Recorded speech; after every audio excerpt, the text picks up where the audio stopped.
सारा प्रणाम, मैं हूं संतोष तिवारी। राजस्थान, रजवाड़ों की धरती, वीरता और बहादुरी की कहानी। हर किले में एक इतिहास है, हर किले की अपनी एक कहानी है वीरता की। राजा रजवाड़े अपने जमाने में अपनी वीरता के लिए लड़ते थे, एक दूसरे के ऊपर भारी होने के लिए लंबे लंबे युद्ध किया करते थे। राजस्थान में चुनाव है, कांग्रेस की तरफ से संदेश यात्रा निकाली जा रही है, बीजेपी की तरफ से सुराज संकल्प यात्रा निकाली जा रही है, सब कुछ वोट की खातिर। लेकिन आम आदमी क्या सोच रहा है? क्या आम आदमी नेताओं को समझ रहा है? इस वोट यात्रा के जरिए हम राजस्थान के सांस्कृतिक पहलू को तो दिखाएंगे ही, साथ ही राजनीतिक दांवपेच क्या है और ये दांवपेच क्या जनता समझ रही है, ये अभी बताएंगे। तो चलिए मेरे साथ वोट यात्रा पर।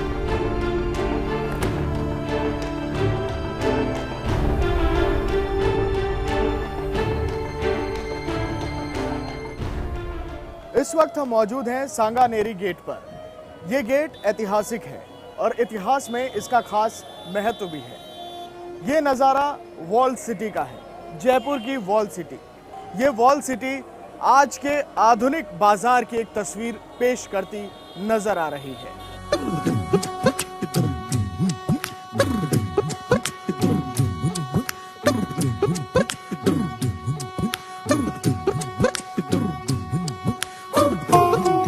ये नाहरगढ़ फोर्ट है, ऐसा किला जहां सैनिक रहते थे, छावनी थी। यहां पर बाकायदा सैनिकों को ट्रेन किया जाता था, उनको प्रशिक्षित किया जाता था। तलवार, भाला, घुड़सवारी, ऊंटों का प्रशिक्षण इसी छावनी में उनको मिलता था। कहते हैं विरासत को संभाल कर रखना चाहिए, लेकिन नाहरगढ़ फोर्ट को जिस तरह से रखा गया है, लगता नहीं है कि यहाँ की देखरेख ज्यादा होती है।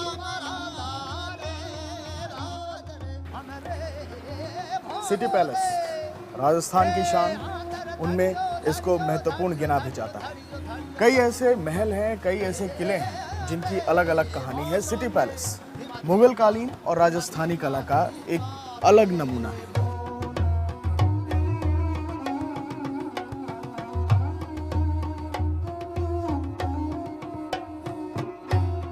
अरे आदि ने तो ये सर्वतोभद्र है, सर्वतोभद्र यानी दीवाने खास। ये चारों तरफ से खुला हुआ है। राजा महाराजाओं के ज़माने में ये रिचुअल्स के लिए इस्तेमाल होता था, यानी धार्मिक परंपरा का निर्वहन यहाँ किया जाता था। ये जो चांदी का घड़ा है, ये चांदी का घड़ा 345 टन का है, 345 टन। और इसको देखने के बाद अंदाज़ा लगाया जा सकता है कि इसकी खासियत क्या रही होगी। हम इसकी खासियत आपको बताएं, ये 14,000 झाड़ शाही चांदी के सिक्कों से तैयार किया गया, जिन सिक्कों को पिघलाया गया, फिर उनकी चादर बनाई गई और इस चांदी की चादर को लकड़ी के कलशनुमा सांचे के साथ पीट कर कलश का आकार दिया गया। What do you find here is the best? In Jaipur? Yeah, Jaipur and City Palace, where you're standing. Yesterday we went to the Royal Gaiter, which was beautiful, and this is amazing. The colours are really incredible. Which country you belong to? We come from England. England. And what do you find the best in the City Palace as you are seeing it? I like the chandelier, the pigeons on top, and the elephants outside. They're really carved beautifully. You have taken the ride of elephant? Or the No, camel? we haven't. Not yet. You want to? Maybe. Maybe. इस वक्त हम जहाँ मौजूद हैं, ये है मयूर चौक। मयूर चौक खास तौर पर यहाँ सभाएं होती थी, किसी तरह की यहाँ पर अगर जनसभा हो या फिर किसी तरह का धार्मिक वातावरण बनाना हो या फिर लोगों से मिलना हो। इस वक्त आप देख रहे हैं मुबारक महल। ये मुबारक महल सवाई माधो सिंह द्वितीय ने बनाया था और इस महल की खास बात ये थी कि यहाँ उस दौरान जितने भी शाही काम होते थे, यानी शाही प्रशासनिक काम होते थे, वो यहाँ किए जाते थे।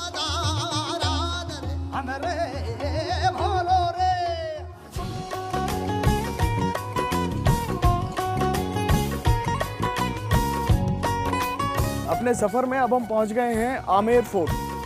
पहले राजघराना और जो पूरा परिवार था महाराजा का, सवाई जयसिंह का, वो सिटी पैलेस में रहता था। सवाई जयसिंह द्वितीय ने फैसला लिया, क्योंकि वहाँ भीड़ भाड़ बहुत बढ़ गई थी, तो वो एक नया महल बनाना चाहते हैं और उस महल के लिए उन्होंने इस जगह को सबसे बेहतर माना और यहीं पर उन्होंने आमेर फोर्ट बनाया। लगभग 150 साल से ज़्यादा का समय लगा बनाने में इस आमेर फोर्ट को।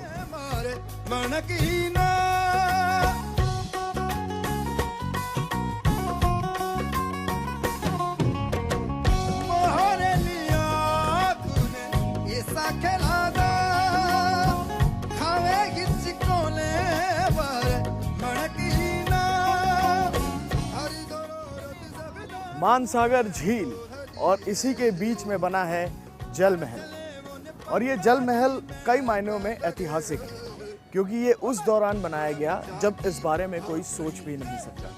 जी हाँ, पानी में महल और ये कलाकृति विरले ही देखने को मिलती है।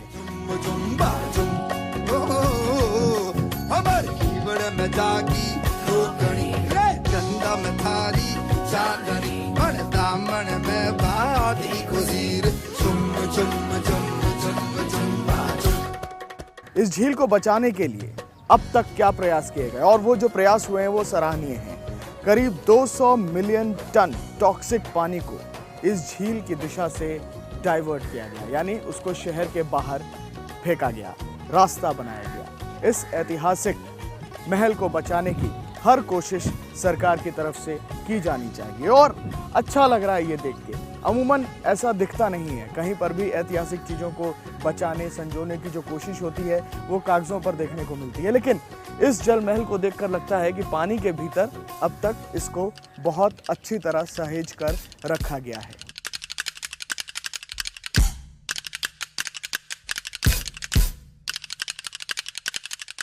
इस हवा महल के भीतर अगर आप जाएंगे, जैसे कि मैं होके आया वहाँ से, तो इतना हल्का महसूस करेंगे आप और दीवारें बहुत पतली हैं और नक्काशी इस महल के भीतर अनोखी, अद्भुत, कोई भी इसको देखेगा सराहेगा।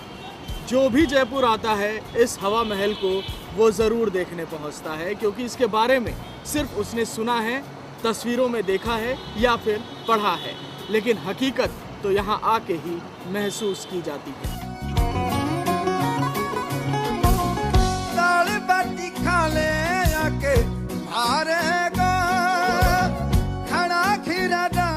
जो विधानसभा की बिल्डिंग थी, जो विधानसभा का भवन था, उसको अब म्यूजियम बना दिया गया है। सबसे पहले ये इमारत देखिए, ये इमारत पुरानी विधानसभा कहलाती है। ये वो विधानसभा है जहां पहली बार राजस्थान के किसी मुख्यमंत्री ने शपथ ली और उसके बाद अपना काम शुरू किया, लेकिन आज इसके हालात ठीक वैसे ही हैं जैसे इस बोर्ड के। इस पुरानी विधानसभा के लिए फैसला भी लिया गया। बजट सत्र में बाकायदा इसको अंतर्राष्ट्रीय संग्रहालय बनाने की घोषणा की गई, लेकिन जिस तरीके से काम चल रहा है और जिस गति से काम चल रहा है, लगता नहीं है कि आने वाले 10 सालों में भी ये काम पूरा हो पाएगा। यही है राजनीति। राजनीति बहुत कुछ कहती है, लेकिन कितना कुछ करती है उसका ये जीता जाता उदाहरण है। इस वक्त हम मौजूद हैं मनिहारों के रास्ते पर। जी हाँ, ये रास्ता मनिहारों का है, लेकिन मनिहार क्या होते हैं? मनिहार वो होते हैं जो लाख की चूड़ी का काम करते हैं। जी हाँ, जिसका बाजार है और बहुत बड़ा बाजार है। कितना फर्क पड़ा है, कितना और कुछ चाहिए इस बाजार को, आइए जानते हैं। तो ये लाख की चूड़ियों की एक दुकान यहाँ बनता भी है, लाख की चूड़ियाँ, और बिकती भी हैं। कुछ महिलाएं भी हमारे साथ मौजूद हैं। कॉम्बिनेशंस हमें बहुत अच्छे लगते हैं, जैसे ये एकदम लहरिया हमारा ट्रेडिशनल है। ये लहरिया हम बहुत पसंद करते हैं और इंडियंस में तो क्या है, लाख मशीन कट पर्टिकुलर बहुत पसंद किया जाता है।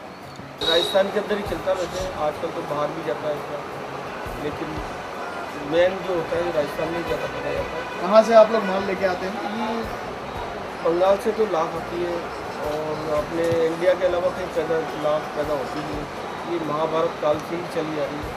तो कहीं ना कहीं इस व्यापार में बहुत उम्मीदें हैं। इस व्यापार से कई लाख घर चलते हैं, लेकिन इस व्यापार को किस तरह सुरक्षित चलाया जाए इस बारे में अब तक सोचा नहीं जा रहा। वोट यात्रा का ये भी एक सच है, और वोट यात्रा में हम यह भी जानने की कोशिश कर रहे हैं कि नेता जब घर घर, दुकान दुकान वोट मांगने के लिए पहुंचते हैं तो क्या वो इन दुकानदारों की मजबूरी को समझते हैं? मनिहारों का रास्ता और लाख की चूड़ियां तो आपने देखी किस तरह से बनती हैं और किस तरह से इसका बाजार संवर सकता है, लेकिन क्या आपने कभी गुलाल गोटे के बारे में सुना है? गुलाल गोटा क्या होता है? ये गुलाल गोटा लेकिन बनता लाख से ही है। आज हम आपको मिलवाएंगे उस शख्सियत से। ये कई सालों से अखबारों की सुर्खियां बनते रहे। सिर्फ यही नहीं, इनका पूरा परिवार इस काम में लगा हुआ है, कई बार पुरस्कृत किए गए हैं और इस धरोहर को इन्होंने संभाल कर रखा हुआ है। सर, आपका नाम क्या है? मेरा नाम है बब्बू खान। खान साहब, कब से कर रहे हैं आप? ये हमारा पुश्तैनी काम है, हमारे बुजुर्ग करते चले आए हैं। 300 साल से तो इस मनिहारों के रास्ते में बनाते चले आ रहे हैं। ये गुलाल गोटा क्या होता है? ये गुलाल गोटा शाही ज़माने से बनता है। 1 लाख को कागज़ की परत की तरह बना करके इसको पताशी का आकार दिया जाता है। फिर इसके अंदर गुलाल भर करके फेंकने के ऊपर लगता नहीं है, इसको फेंक करके मारने से बहुत बेहतरीन गुलाल होली खिला हुआ है। अभी जो इस तरह से बाजार चल रहा है उसमें गुलाल गोटे का बाजार कितना आगे बढ़ सकता है? ये बढ़ा हुआ तो बहुत है, लेकिन इसका इतना प्रोडक्शन नहीं है जितना होना चाहिए।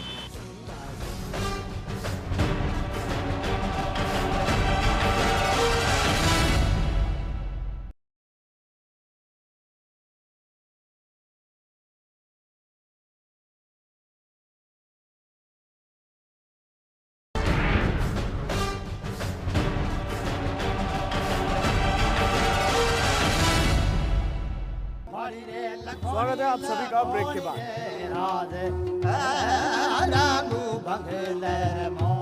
इस वक्त हम मौजूद हैं साहू जी रेस्टोरेंट में। मुख्यमंत्री अशोक गहलोत हैं, उद्योग मंत्री हैं, ये लोग साहू जी की दुकान पर आते हैं। बिल्कुल, हमारे जो पिताजी ने जब चाय की दुकान ये चालू की थी उस टाइम उनकी भावना यही थी कि जयपुर में हमारी चाय ऐसी फेमस हो, ऐसी क्वालिटी काम मिले हम, इससे पूरे जयपुर में फेमस हो चाय, और वो हमने उसके लिए बहुत मेहनत की है। आइए और अब बग्गी की सवारी करते हैं और देखते हैं इस बग्गी पर बैठकर हम जयपुर में कितना घूम सकते हैं।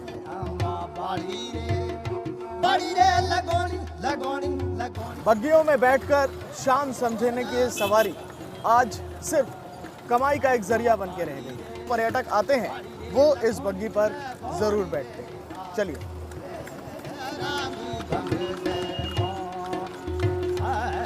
तो ये बग्गी की सवारी थी और वाकई बहुत मजा आया। शुक्रिया आपका, शुक्रिया रमेश आपका, और ये आपके पैसे। चलिए अब आगे बढ़ते हैं, कुछ और वोट यात्रा के रंग हैं उनको भी देख लें। जयपुर की बात आपको बताएं, 19 विधानसभा क्षेत्र हैं इस जयपुर में। 10 पर बीजेपी का कब्जा है, 7 पर कांग्रेस का और 2 पर अन्य। इसलिए जयपुर सबसे ज्यादा हॉट रहने वाला है। जयपुर पर कब्जा करने की कोशिश दोनों दलों की होगी, लेकिन राजनीतिक इतिहास अगर इन दोनों दलों का माने या समझे तो आप जानते हैं कांग्रेस की कमान 10 जनपद के पास ज्यादा रहती है। अशोक गहलोत को अपने हर फैसलों के लिए वहां दौड़ लगानी पड़ती है। बीजेपी में इस बार वसुंधरा राजे की अगुवाई में फिर चुनाव लड़ने की बात कही गई है। वसुंधरा राजे 2003 से 2008 तक सत्ता में रही, लेकिन फिर वो चुनाव हारी। कारण कई थी, पार्टी के भीतर एंटी इनकम्बेंसी फैक्टर था, लेकिन अब पार्टी एकजुट होने की बात कर रही है। अशोक गहलोत के लिए चुनौतियों भरा ये चुनाव हो सकता है। भैरव सिंह शेखावत को हराकर 1998 के बाद वो सत्ता में आए थे, लेकिन फिर सत्ता से उनको वसुंधरा राजे ने ही बेदखल किया था। क्या इस बार सत्ता फिर बदलेगी? ये कठपुतली नगर जहाँ आप रहते हैं और ये जो मैं आपका घर देख रहा हूँ ये तो बहुत छोटा है, तो क्या ये जो बसाया गया था तो जमीन दी गई थी आपको? ऐसे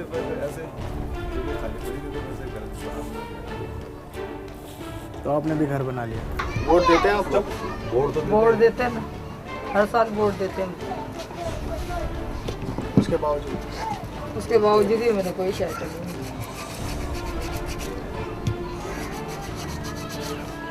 कलाकारों के लिए कोई सुविधा की सहायता की कोई बात ही नहीं है।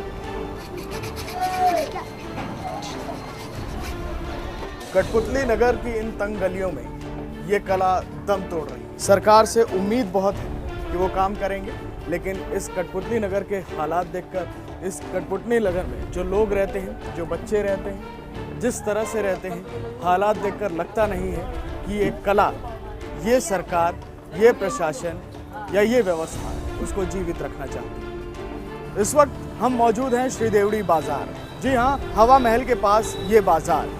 कितने लोग डिपेंडेंट हैं इस तरह के रोजगार पर? इसमें मनी है मोर देन 3 lakhs की मनी है, तो इस पे डिपेंड बिजनेस पे। राजस्थान में इतना टूरिज्म आता है लेकिन कुछ चेंजेस नहीं है।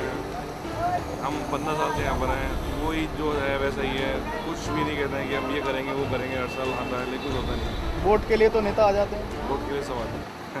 ये जो मैंने अपने सर पे पहना हुआ है ये राजस्थानी साफा है। ये साफा शान है राजस्थान की। आज का युग ऐसा कि लोग इसको बांधना नहीं जानते, और जो बांधना चाहते हैं, जो परंपरा निभाना चाहते हैं, वो साफे के बाजार का रुख करते हैं।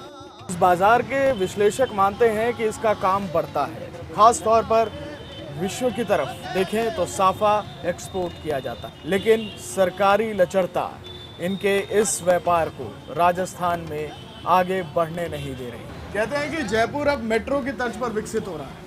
यहाँ पर मेट्रो भी चलेगी कुछ सालों में, लेकिन जयपुर में बसों की स्थिति क्या है? बसों की संख्या ज़्यादा रहती है? बहुत कम रहती है। कई बार तो एक एक घंटे में बसें मिलती है, और सरकार ने दावा किया था कि हर 7 मिनट में मिलेगी, लेकिन अभी 7 की बजाय 30 मिनट में मिल जाए तो भी बड़ी बात होती है। बसें ज़्यादा मिलती हैं, बसों का इंतज़ार करना पड़ता है। इंतजार करना पड़ा, कोई स्टेशन पर तो कोई पर मोकली मिल जाए। कितना टिकट लगता है? लगता है टिकट ज़्यादा है? टिकट ठीक है लगा है। जयपुर से निकलते ही जब हम इस बाईपास पर आगे बढ़े तो हमें घाट की घुनी, ये टनल, ऐतिहासिक टनल है ये, और इस देश की एकमात्र टनल है। 850 मीटर के आसपास इसकी लंबाई बताई जाती है, और ये साइंटिफिक तरीके से बनाई गई टनल है। घाट की घुनी टनल पहाड़ का सीना चीरकर इस सुरंग को बनाया गया है।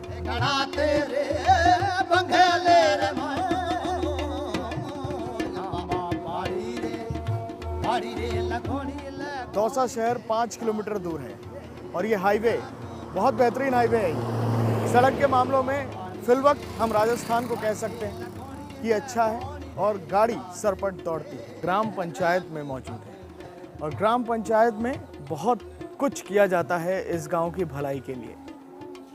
जब हम यहाँ पहुँचे तो बाकायदा यहाँ एक प्रशिक्षण संस्था चल रही थी, बाकायदा उनको काम सिखाया जा रहा था। ये इस गांव की ही महिलाएं हैं जो स्वयं सहायता समूह के जरिए अपना जीवन यापन करती हैं। सरकारी योजना है, लेकिन इस योजना का फ़ायदा कितना इन महिलाओं को मिलता है, सीधे जानेंगे उन्हीं से। इनकी आवश्यकताओं की पूर्ति के लिए अपनी छोटी छोटी बचतों को इकट्ठा करती हैं ये। तो जैसे इनके 50 रुपये 100 रुपये जो भी इनकी बचत बचती है उनको वो इकट्ठा करती हैं। अच्छा। वैसे इनका एक ग्रुप होता है 15-20 महिलाओं का, तो वो उन पैसों को इकट्ठा करके, और इनके पास जब पैसे वो हो जाते हैं तो ये आपस में ही सदस्यों को दे देती हैं ब्याज के तौर पर। तो फिर ये ब्याज के उससे वो पैसे इकट्ठे होके बढ़ भी जाते हैं, और इनकी आवश्यकताओं की पूर्ति भी हो जाती है, और फिर ये बाद में उन पैसों को चुका देती हैं। फिर और ज़्यादा उसमें पैसे इकट्ठे हो जाते हैं तो इनके बैंकों में खाते खुल जाते हैं। तो बैंक भी इनको फिर सहायता के रूप से, जैसे 3 महीने बाद में तो इनको 15,000 रुपये देते हैं बैंक, और उसके बाद में अगले 3 महीने में इनको 1,10,000 रुपये इनको सहायता के रूप में इन ग्रुप को देते हैं। क्या फ़ायदा मिल रहा है? हमको इसका फ़ायदा मिल रहा है। पहले तो हम पैसे नहीं होते थे हमारे पास, कोई बच्चा बीमार हो जाए उसके लिए, और कुछ काम पड़ जाए उसके लिए कोई पैसे नहीं होते थे। अब हमारे समूह चलाने से हमको फ़ायदा मिल रहा है कि हम उसमें से पैसे ले लेते हैं और उससे बच्चों का इलाज करा लेते हैं। ये इसके अलावा यहाँ पर किस तरह से अपने आप का मनोरंजन करती हैं, समूह का मनोरंजन करती है, ये भी आपको बताएं।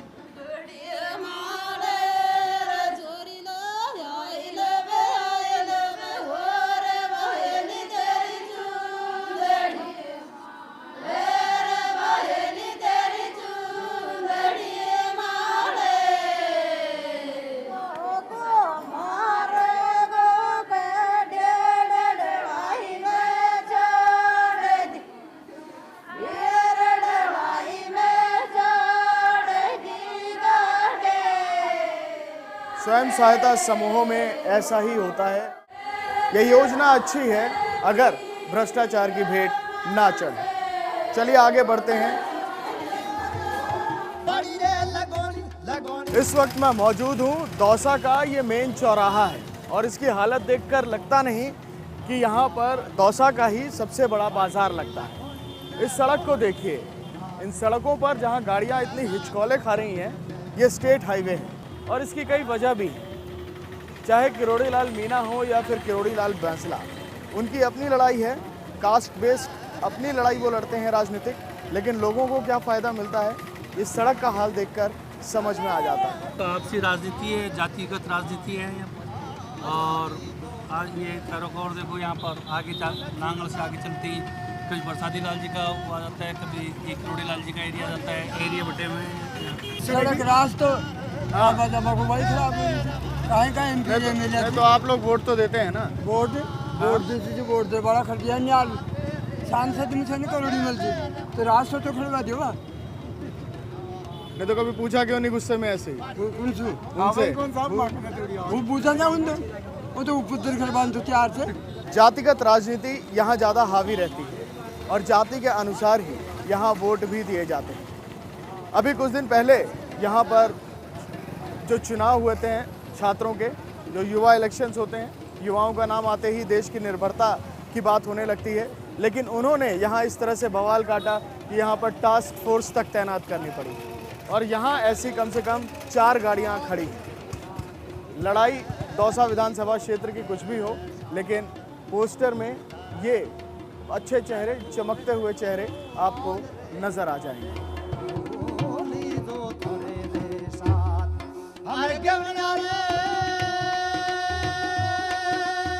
यहाँ जो आप देख रहे हैं डोवाटा, ये यहाँ बहुत पसंद किया जाता है। दौसा की ये पारंपरिक मिठाई है। इस मिठाई की खासियत क्या है? इस मिठाई में क्या खासियत ये है साहब, ये इसमें कोई मैदार घी चाशनी के अलावा, चीनी के अलावा कुछ नहीं है। तो ये पारंपरिक मिठाई है। पारंपरिक मिठाई है और ये दौसा का असली स्वाद है। दौसा के ही नाम से दौसा इसी के नाम से जाना जाता है। हम मौजूद हैं एक ऐसे किले के सामने जो यहाँ के रजवाड़ों का होता है। कछुआओं और बटगुजरों ने यहाँ पर शासन किया।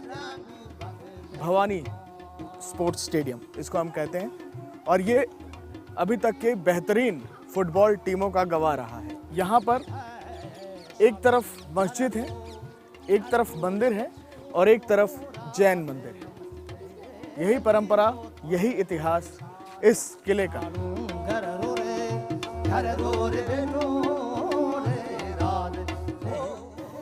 हम इस समय मौजूद हैं रणथंभौर के नेशनल पार्क में। जी हाँ, टाइगर टाइग्रेस, इनके लिए ये पार्क जाना जाता है।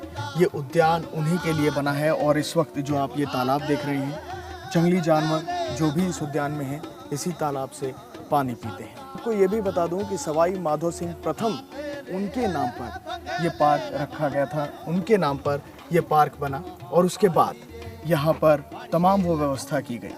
10वीं ईस्वी में इसको बनाने की प्रक्रिया शुरू की गई और एक लंबी प्रक्रिया लगी। चाहे वो चौहान हों, चाहे वो सवाई माधो सिंह, सवाई मान सिंह हो, सब ने इसमें सहयोग किया और रणथंभौर को आज इतना प्रतिष्ठित, विश्व विख्यात बनाया, जहाँ पर शेर रहते हैं, तमाम जंगली जानवर रहते हैं। तो ढूंढार के 3 जिले जयपुर, दौसा और सवाई माधोपुर, आपने देखा उनका हाल, संस्कृति भी जानी आपने। लोगों में बहुत उम्मीदें हैं, लेकिन क्या वो उम्मीदें कभी पूरी हो पाएंगी? वोट यात्रा के जरिए हमने इन 3 जिलों की हकीकत को जानने की कोशिश की और साथ ही आपको इनकी संस्कृति से भी रूबरू कराया। मेरे साथ इस कार्यक्रम में इतना ही, लेकिन हमारी वोट यात्रा जारी है।